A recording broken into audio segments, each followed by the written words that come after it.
Welcome to Mind Shifters Radio. I'm Tim Hayes. I'm your host for the first hour.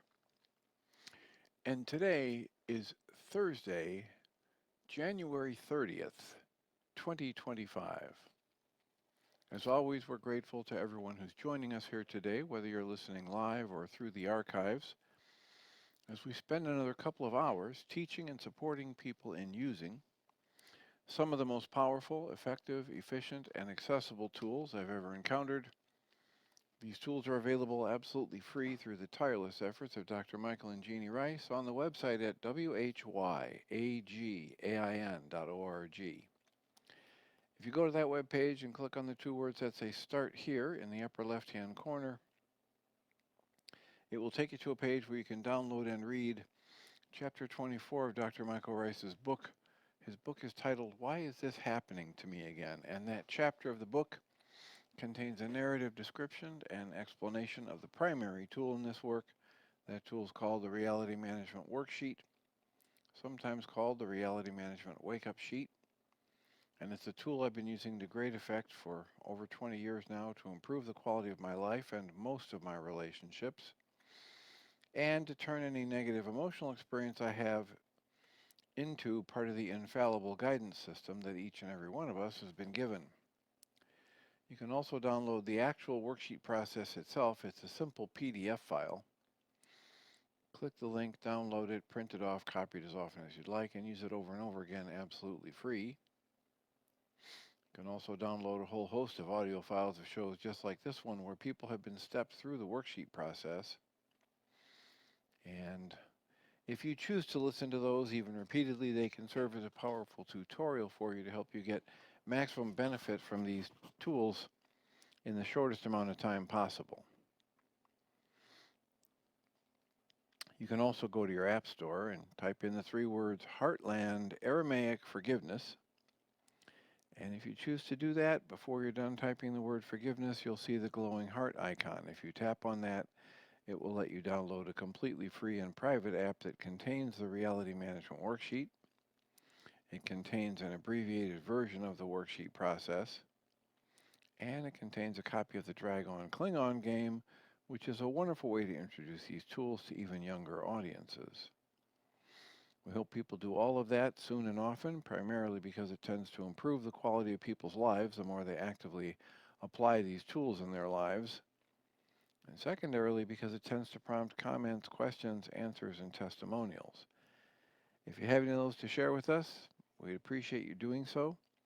The primary way to do that is to send us an email. You can email me at tjh@mindshifters-academy.org, and or you can email Jeannie at jeanie@whyagain.org. That's whyagain.org. And if you're listening to us live through the internet at live.needle.com/mindshiftersradio, we're grateful that you're here. Thanks for listening. And if you'd like to comment or chat with us, call directly, you'll need to download the Needle app. That's N-E-D-L, Needle AI Radio Tuner. And once you download that and log in, it'll give you the option to either type in a comment or tap on the phone icon and talk to us directly. And we are greatly appreciative anytime anybody chooses to do that, because it makes it infinitely easier for us to live into our intention with this work. The intention we have with this work is to be of service, and so we appreciate it whenever anybody lets us know what is of service for you. What is it that we're doing that's helping you in some way, either learn more about yourself or gain some familiarity and or proficiency with the tools. The tools which include but are not limited to the Reality Management Worksheet, the Mindshifter Targeted Journaling Tool, the Responsibility Communication Worksheet, the 3 Early Memories of Conflict Worksheet, the Mind Goal Management Worksheet, and the list goes on. Those are the primary ones that most people that I work with end up working with. Um, and yet there are others, and there are wonderful hour and a half to 2 hour video lectures that Michael has given. Many of them contain a tool, like the ones that I mentioned, and with repeated um, viewing of those videos and or attending the workshops that Michael gives, you can build a tremendous, much deeper understanding of how to use those tools and the dynamics behind how they work. Um, in my last couple of new patient sessions, I'm talking to people about the research that says, if I really focus and pay attention for the next period of time, whether you take an hour or a day, it doesn't matter. The research from our neurologists and brain specialists and psychoneurological researchers is that I'll probably be able to, and this is a generous assessment, that I'll be able to be aware of 5 out of every 100 thoughts that go through my mind. And if that's the case, that means 95% of the thoughts that go through my mind that help me decide what clothes to wear, what route to take to work, what to have for lunch, etc., which projects to say yes to, which ones to take a pass on. 95% of that material processing, it's happening in my energy system, is outside my conscious awareness. And I don't know about you, but when I first heard that, I didn't like it at all. I thought, this is ridiculous. What are you talking about? I've got a doctorate. My zipper is zipped up. My shoes are tied. I know how I drove myself to work. What do you mean 95% of my thoughts are outside my awareness? But then I stopped and started to think about how many times in my life I had set a goal and I had laid out a plan that would help me achieve that goal. And I'd set off in search of a way to make that happen and gotten half or 3/4 of the way there and then veered off the path. And I thought, well, maybe every time that's happening, that's an example of this, the unconscious material is kicking in. There must be something more going on here that I'm not aware of, because I remember making the decision that I wanted to accomplish X, Y, and Z goal, and here I am moving away from it rather than moving toward it. Well, we observed that that's pretty much a common human pattern. So if that's the case, what's one of the most important things I can do? I can find ways to increase my awareness of what my processing is outside of the logic, outside of what Guy Finley would call that mechanical level of thought, that mechanical level of processing that our minds do.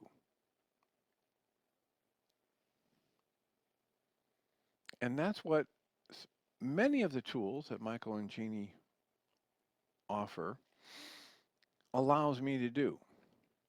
They frequently help me by mapping out what I'm doing with my conscious logical mind and then asking to be shown something from a different space, a different source. Whether it's an internal source or external source, it means nothing to me. It just, as long as it's not uh, like a rote or a mindless repetition of what my conscious logical mind has already told me. And I frequently, I have the blessing, the good fortune of working with many very bright human beings. And I say to them, usually in a first or second session, look, I have these bottom line observations that I hand people, and one of them is number 5. It says, my greatest strengths will at times be my greatest weakness. My greatest assets at times will be my greatest liabilities. And my observation is that this is true for all of us as human beings. And so when I have somebody who comes to see me and they're very bright intellectually, I tell them, that's a really good thing in certain areas, and it's probably going to be one of the biggest hangups you have, or one of the biggest roadblocks you have to having success in therapy, for accomplishing what you would like to accomplish in therapy. Because if the answer to your problem was contained in the conscious logical realm, you would have found it already. You're very bright. You're a competent adult. You're functioning well in the world. So if the solution to your problem was available in the conscious logical realm, you would have found it already. So since it's not there, but it is somewhere, let's help you figure out how to tap into other sources of input. Well, conveniently, that's what happens in every worksheet process. I map out in the first 3 steps of the worksheet what my conscious logical mind is doing to create my emotions, what thought I'm using to do that, what my mind is telling me it thinks needs to happen in order for there to be peace or joy in my life again, or any kind of healing or moving on. And I just get specific about that, and then I put it all to the side with the recognition that I can pick it up later if I need to, but I'm just going to push it all to the side, and I'm going to ask to be shown something else. I'm going to practice opening myself to insight, intuition, inspiration, creative impulse, whatever you want to call it. And in that practice, I get better at it. We were listening to a Michael Singer talk on the Tuesday night support group, and it's one of the things he talks about over and over again is letting go, softening, relaxing, allowing, being okay with different things. And then people ask him, well, how do you do that? What do you mean do that? I don't know how to do that. And he said, well, you have to practice. The example he used was, if somebody sits down at a piano, they've never seen a keyboard before, and they expect themselves to be able to play a piece by Tchaikovsky, they're going to be sorely disappointed. They need to learn the scales. They need to practice finger dexterity. They need to learn um, reading the music, and they need to practice, practice, practice if they're going to have any success with that. So we need to practice being willing to tap into sources of input and information that are other than our conscious logical. And that's what we're here to support people in doing, whether it's through the worksheet process or the targeted journaling that Michael calls a mind shifter, or tapping into the 3 early memories of conflict, which is a very powerful tool to help us understand how we may be just reliving the same first 3 to 5 years of our lives um, on a playback loop without realizing it. We think that we're interacting with things in the world today as an adult, relating to other adults, and often that's not the case. Often we are any kind of a situation happens and we get triggered to the same response we had in our first 5 or 6 years of life, and we think that we're thinking what we're thinking, and we're feeling what we're feeling, and we're doing what we're doing because I'm an adult in this situation and I know what's happening and this is the best course of action. But if I'm willing to work with a tool like the 3 early memories of conflict, it's quite likely that I'll discover that I'm responding to things today as an adult just like I did when I was 6 or 9 or 12 years old. And it's kind of a mind-numbing awareness. If you think, would you like to put your financial decisions, your lifelong financial decisions, in the hands of a 5-year-old? You'd probably say no. If you want a 5-year-old to plan your next vacation, you'd probably say no. I want access to my adult coping skills and wisdom and life experience, and I want to bring it all to bear to make the best possible set of choices for my life moving forward. And you can do that if you can actually become aware of what some people call the unconscious. Paramahansa Yogananda would say there is no such thing as the unconscious. There's only your consciousness. There's what you've lived through and you've been aware of. And some parts of that you're happy to remember and go back down memory lane, and other parts of it you shy away from. And it's the parts of your life that you've lived and experienced that you shy away from that we call the unconscious. And some people would say, it's hidden behind the veil. And the veil is simply this decision in our mind at a conscious or unconscious level that says, you know what, I don't think I want to look at that. I don't think that's safe for me to look at. And so my own mind energy blocks me from being aware of what I'm carrying as a life experience, as a part of my conscious awareness. And it's not that effective. It's not that efficient a way to live. I'm chuckling because it just flooded into my mind an example. We had somebody in one of our live support groups when I was in graduate school, and we were doing this kind of the names of it are escaping me, but we'd position people around the room, and then we would give them roles to play, and they would do it like a psychodrama. They would just act it out as though they were playing different parts. And at one point in time,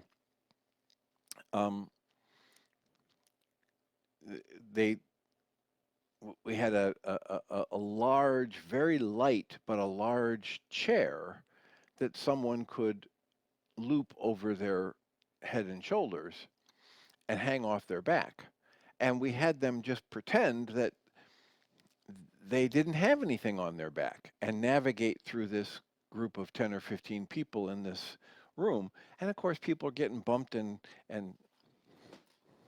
bruised and knocked out of the way and offended left and right. And of course, the person who doesn't know that they have a chair on the back of their back that's bumping into these people has no awareness that other people are getting upset or why other people are getting upset, or thinking, wow, somebody in this room must be causing a lot of upset, without ever being able to look at themselves as the source.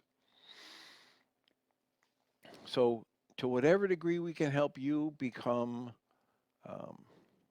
more aware of whatever you're carrying around in you that is less than optimally productive from your past, and that's just about all that needs to happen. We just need to be aware of it, and it loses its power over us.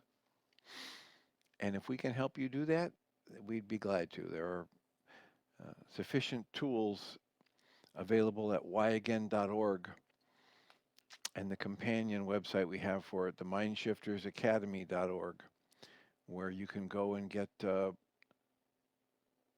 audio file downloads, and you can get a short version of the reality management worksheet and my recording of the forgiveness pattern and the PDF of the forgiveness pattern, all on mindshiftersacademy.org and the educational materials page there. So Let us know how these things are landing for you and what you might have questions about, and we will endeavor to answer them or explore those questions with you actively. Um,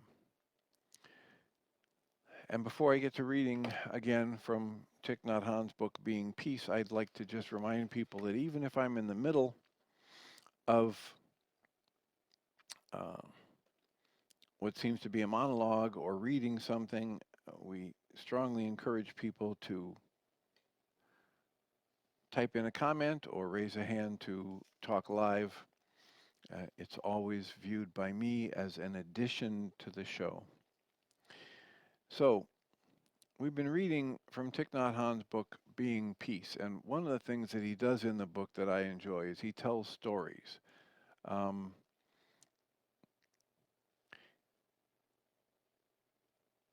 One of the things that happens with people who become known as spiritual teachers is that frequently others come along and make the assumption, oh, sure, you can be a spiritual teacher because everything's going beautifully in your life. You know, you're in the ivory towers, you're sitting up in some university faculty lounge coming up with ideas about life and how people should act. And one of the things that's always endeared me to Thich Nhat Hanh is that he has had a life centered around his time in Vietnam and the traumas of that culture. And so occasionally when he tells a story, it's got some really raw edges to it. And one of the stories that I'll get to today, you know, talks about rape and things like that. But I just highlight this idea that if you follow the true teachings, it's not the teacher, but the true teachings, they're applicable even in a war zone. They're applicable even if you have the the extraordinarily good fortune to be in a five-star hotel, able to order room service and look out over the beautiful river below. And so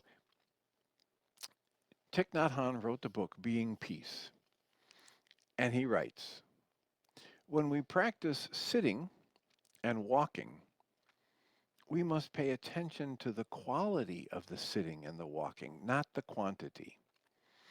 We have to practice intelligently. We need to create the kind of practice that will fit our circumstance.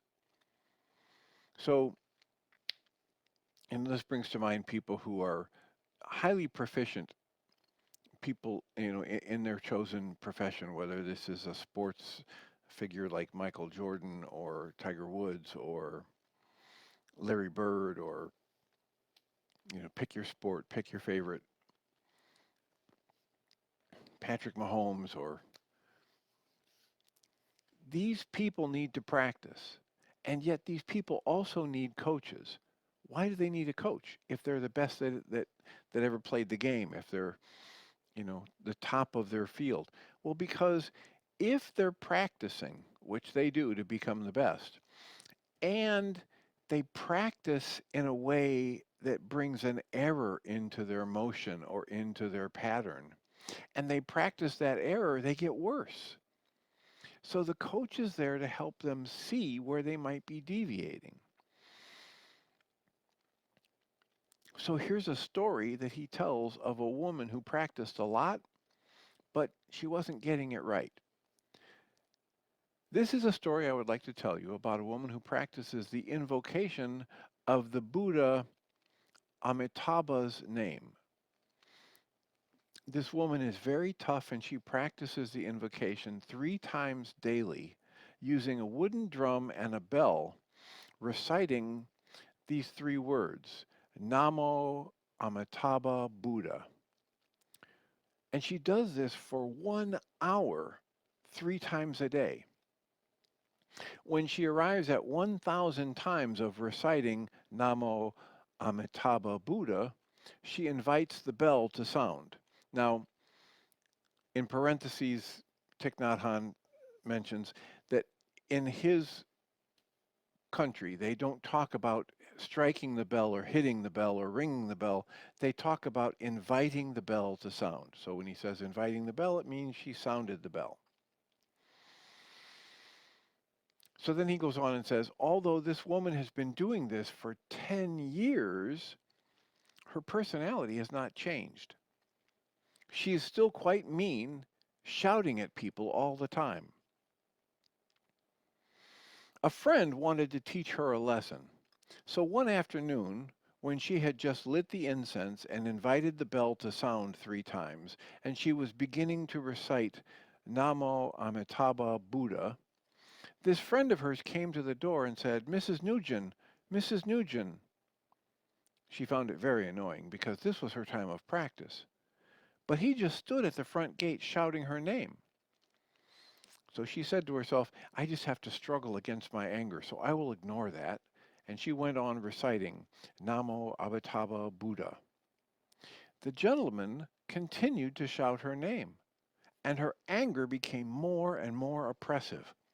She struggled against it, wondering, should I stop my recitation and go give him a piece of my mind? But instead, she decided to keep chanting, and she struggled very hard. Fire mounted in her, but she still tried to chant, Namo Amitabha Buddha. The gentleman knew it, knew she was getting angry, and he just continued to shout, Mrs. Nugent, Mrs. Nugent. She could not bear it any longer. She threw down the bell and the drum. She slammed the door and went out to the gate and said, Why do you behave like that? Why do you call my name hundreds of times like that? The gentleman simply smiled at her and said, I just called your name for 10 minutes, and you are so angry. You've been calling the Buddha's name for 10 years. Think how angry he must be by now.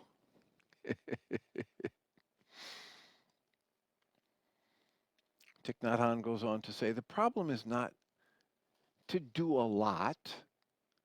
The problem is to do it correctly.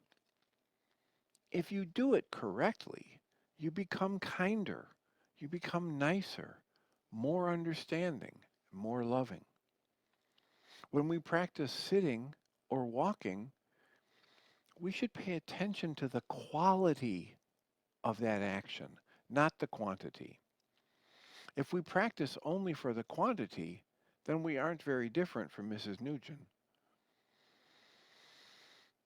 I think she learned her lesson. I think she did better after that.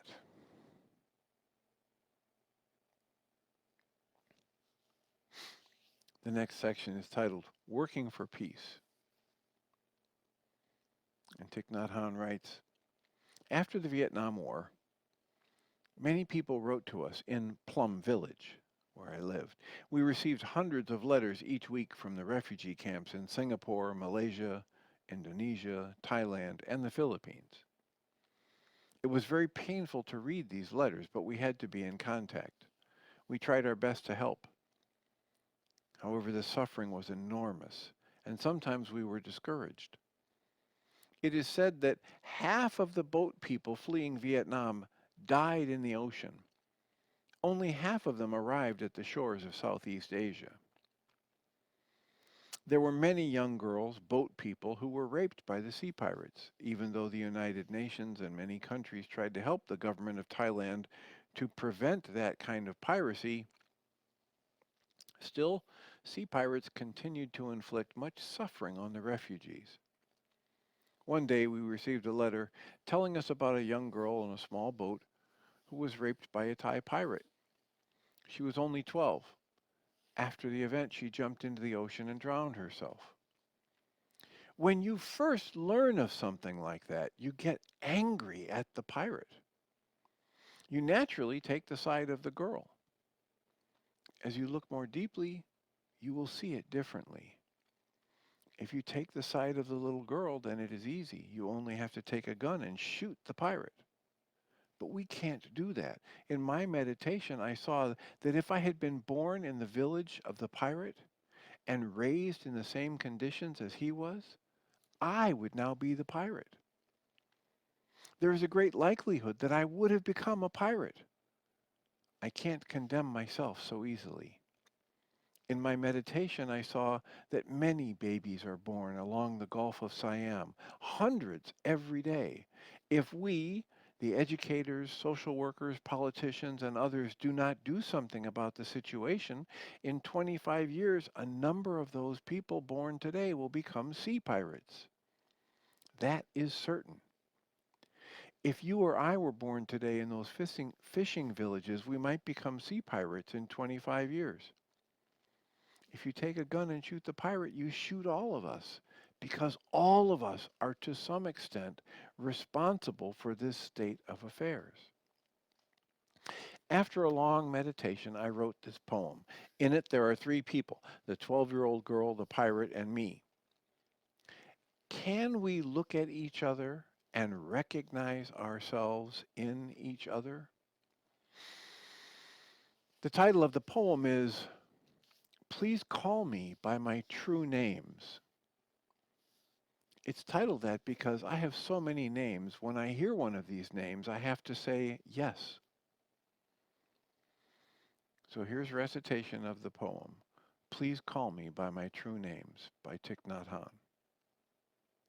Do not say that I'll depart tomorrow. Even today I am still arriving. Look deeply every second. I am arriving. I am arriving to be a bud on a spring branch. I'm arriving to be a tiny bird with still fragile wings, learning to sing in my new nest. I'm arriving to be a caterpillar in the heart of a flower, to be a jewel hiding itself in a stone. I still arrive in order to laugh and to cry, to fear and to hope. The rhythm of my heart is the birth and death of all that are alive. I am a mayfly metamorphosing on the surface of the river. And I am the bird which, when spring comes, arrives just in time to eat the mayfly. I am a frog swimming happily in the clear water of a pond. And I am the grass snake that silently feeds itself on the frog. I am the child in Uganda, all skin and bones, my legs as thin as bamboo sticks. And I am the arms of merchant selling deadly weapons to Uganda. I am the 12-year-old girl refugee in a small boat who throws herself into the ocean after being raped by a sea pirate.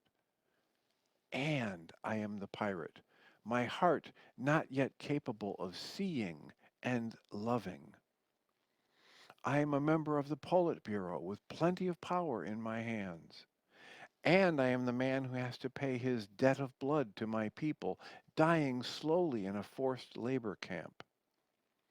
My joy is like spring, so warm it makes flowers bloom all over the earth. My pain is like a river of tears, so vast it fills the four oceans. Please call me by my true names, so I can hear all my cries and laughter all at once, so I can see that my joy and my pain are one.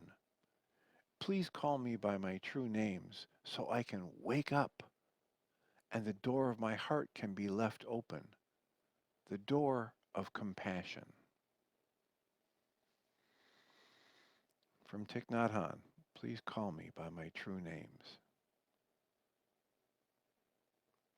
There is a story about a man riding a horse in Zen. He's galloping very quickly, and another man standing alongside the road yells at him, "Where are you going?"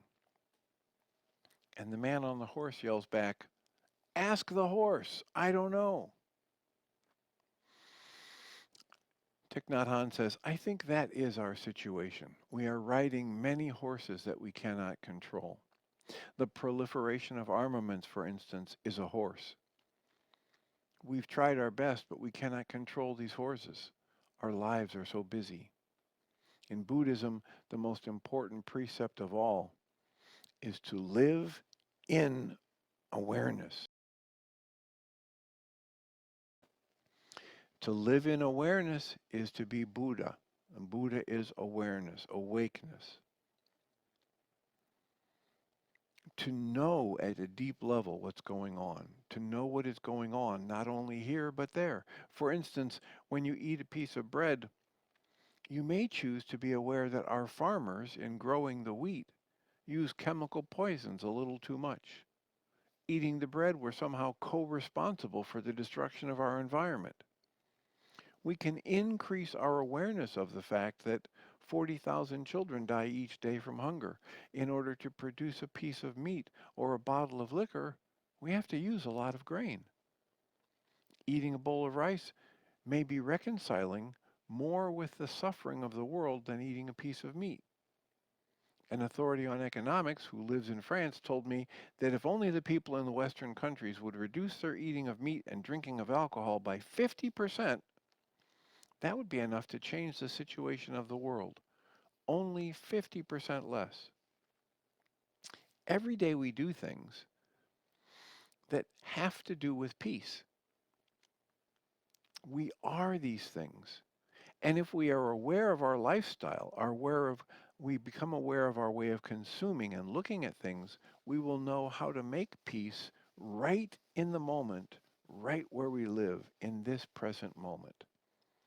When we pick up the Sunday newspaper, for instance, we may be aware that it is a very heavy edition, maybe 3 or 4 pounds. To print such a paper, a whole forest may be needed. When we pick up the paper, we should be aware. If we are very aware, we can do something to change the course of things. In my temple, I was the first monk to ride a bicycle. At that time, there were no gathas to recite while riding on a bicycle. We have to practice intelligently to keep the practice up to date. So I wrote a gatha that you can use before you start your car. I hope you will find it helpful. Here's his little gatha. It's spelled Gatha.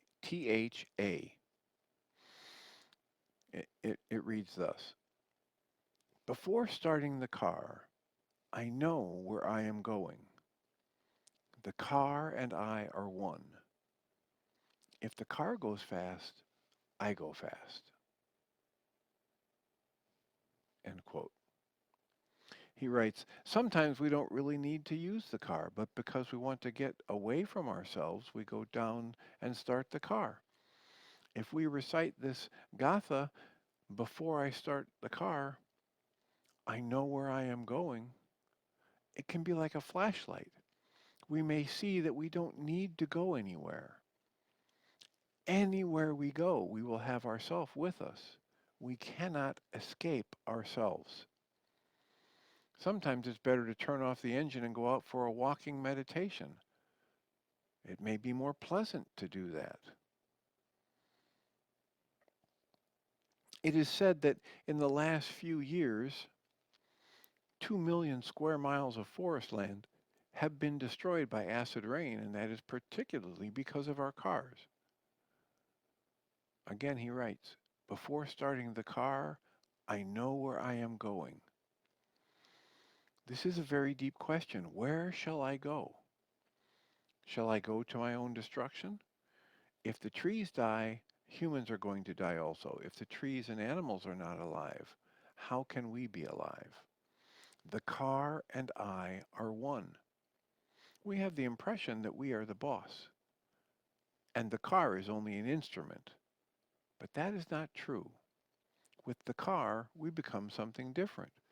With a gun, we become very dangerous. With a flute, we become pleasant. With 50,000 atomic bombs, humankind has become the most dangerous species on Earth. We were never so dangerous as we are now. We should be aware. The most basic precept of all is to be aware of what we do and what we are, and be aware each minute. Every other precept will follow from that.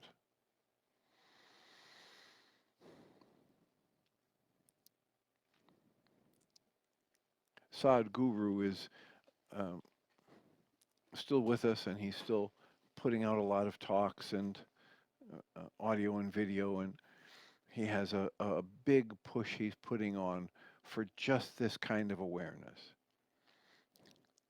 He's working diligently to raise awareness of the need for good soil, not just dirt, to actually change our awareness and therefore our practices with in relation to creating quality soil that when you grow things in it, the soil infuses the things you grow with the actual nutrients that can help sustain human life and animal life on the planet. And Sadhguru talks about how amazingly thin the layer of soil is on this planet and how much of our life as we know it we owe to that soil and how it's becoming so dramatically depleted that we're at risk. So, Sadhguru is alive today working on things that um, Thich Nhat Hanh was writing about decades ago. And Sadhguru would be one of those people in a tradition similar to Thich Nhat Hanh's that practices deep awareness. Deep awareness with discernment rather than judgment. And this this poem that I read from Thich Nhat Hanh, he's discerning what's happening. He's discerning what the pirates do, but he's not willing to judge them as bad or wrong and just shoot them. He's expanding his questioning, his awareness, his experience by staying wide open and inviting us to do the same. Since nobody has a hand up and no one's typed a comment, I'll continue. But I do invite comments or questions through the Needle app. And it's NEDL AI Tuner for radio. Thich Nhat Hanh goes on and says, we have to look deeply at things in order to see. When a swimmer enjoys the clear water of a river, he or she should also be able to be the river. One day I was having lunch at Boston University with some friends, and I looked down at the Charles River. I had been away from home for quite a long time, and seeing the river, I found it very beautiful. So I left my friends and went down to wash my face and dip my feet in the water, as we used to do in our country. When I returned, a professor said, "That's a very dangerous thing to do." "Did you rinse your mouth in the river?" When I told him, "Yes," he said, "You should see a doctor and get a shot." I was shocked. I didn't know that the rivers here are so polluted. You may call them dead rivers. In our country, the rivers get very muddy sometimes, but not with that kind of dirt. Someone told me that there are so many chemicals in the Rhine River in Germany that it is possible to develop photographs in that river. We can be good swimmers, but can we be a river and experience the fears and hopes of a river? If we cannot, then we do not have the chance for peace. If all the rivers are dead, then the joy of swimming in the river will no longer exist. If you are a mountain climber, or someone who enjoys the countryside, or the green forest, you know that the forests are our lungs. They are our lungs outside of our bodies. They are the reciprocal part of us breathing in and breathing out. We breathe out carbon dioxide.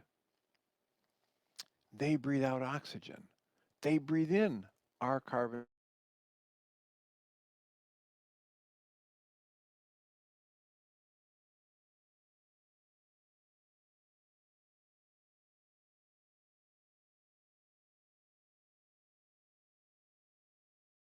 million square miles of forest land to be destroyed by acid rain. We are imprisoned in our small selves, thinking only of the comfortable conditions. For this small self, while we destroy the larger self, it's self-defeating. One day, I suddenly saw that the sun was in my heart outside of my body. If my body's heart ceases to function, I cannot survive. But if the sun, my other heart, ceases to function, I will also die immediately. We should be able to see our true self. Here, I believe he's talking about our connection to everything. This means we should be able to be the river, in a sense. We should be able to be the forest, in a sense. We should be able to be a citizen of any country in the world. We must do this to understand and to have hope for the future. This is the non-dualistic way of thinking and seeing and being in the world. For whatever reason, this reminds me of Tonglen, the practice of becoming aware of the rooted center of your being, the bodhicitta, this still small, soft, central, ultimately strong, but soft, gentle openness in your center. Become aware of that, and then breathe in the suffering that you see in the world. Breathe in the negativity that you feel when you hear a story about a pirate raping someone.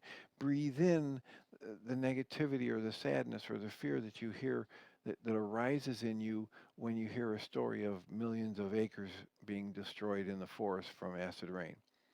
Breathe that in, and then from that rooted center, breathe out love.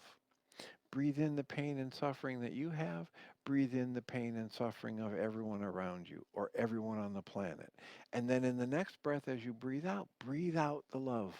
Breathe out the healing. Breathe out the awareness of the connection of all things.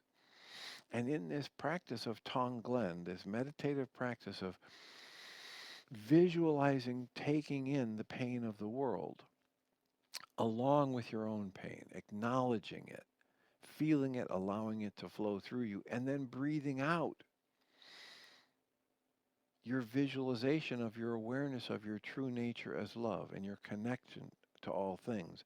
As you do that process, you heal and you offer healing to the world around you. And there's just something about these stories today with Thich Nhat Hanh that makes me want to just recommend to you, find a book by Pema Chodron where she talks so beautifully about this practice of Tonglen and tapping into your awareness of your true nature, the rooted center of your being, and then breathing in your pain and breathing out loving healing, and breathing in the pain of those around you and breathing out loving healing thoughts and energies. And in this way, you engage in a practice of what the Way of Mastery and Course in Miracles calls us to when it says choose for love.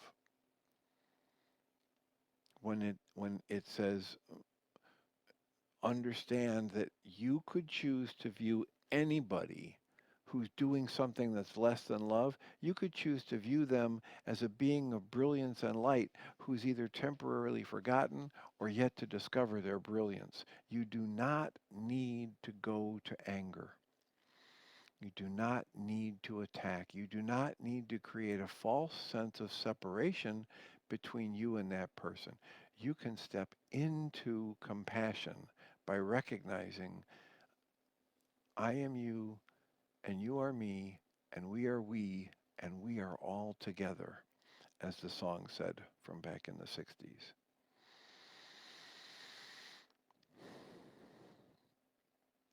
Tonglen.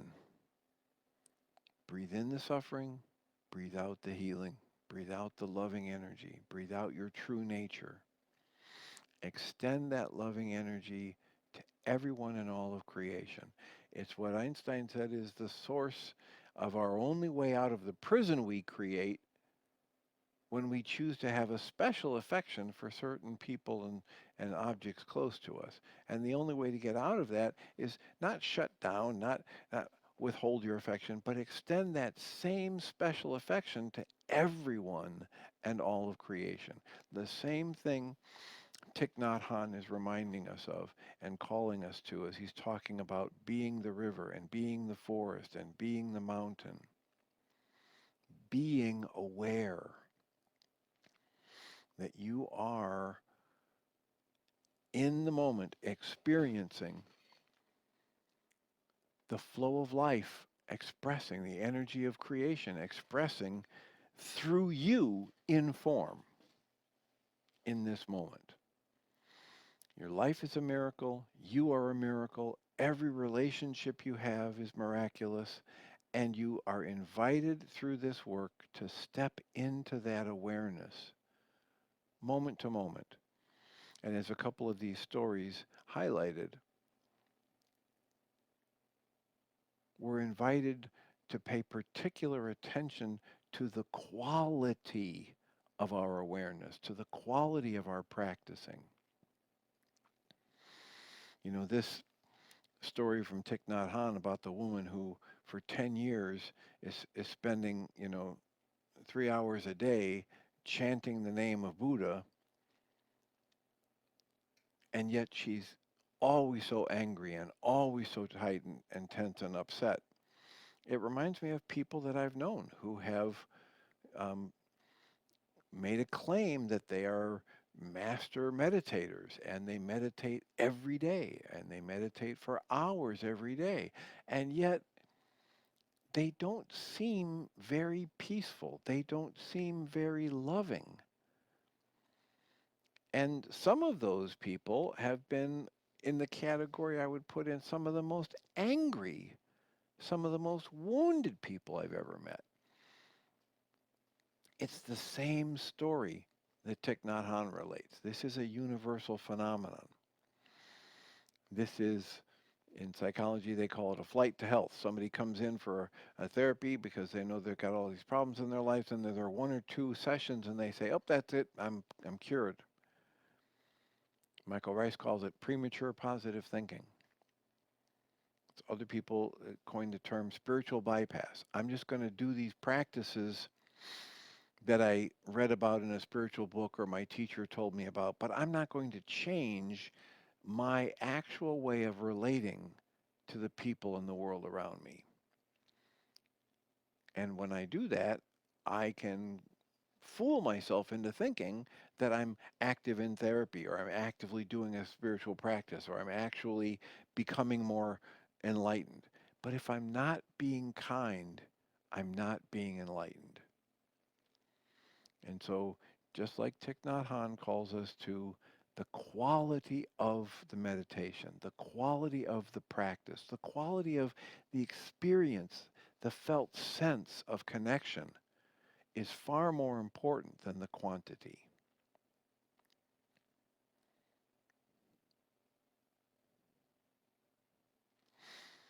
So someone, even though it didn't show me, I tapped on comments to see that Joe has asked about how do you spell this practice. I'm assuming you're talking about Tonglun, and I believe it's Tanglun. Ton, Tong,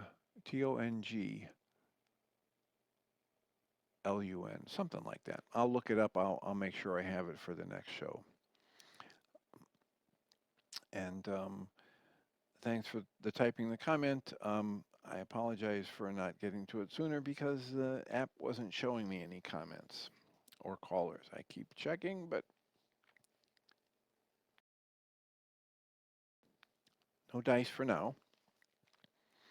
So in order to have a little time for the switchover and let the app do what it needs to, I will close off for the show today and just remind us all that we have one more show this week. There's a support group tonight from 6:30 to 9 p.m. Central Time. All the information you would need to join us absolutely free for that group is available on the mindshiftersacademy.org website. Please remember to use the login info for Thursdays because there's a separate information page for Tuesday's login. And we'd be happy to have you join us or pass the information along to somebody you think might benefit from that. I'll remind us all that we come from love. We're made of this stuff that we call love. We actually are love, and everything else is false. Thanks for being here.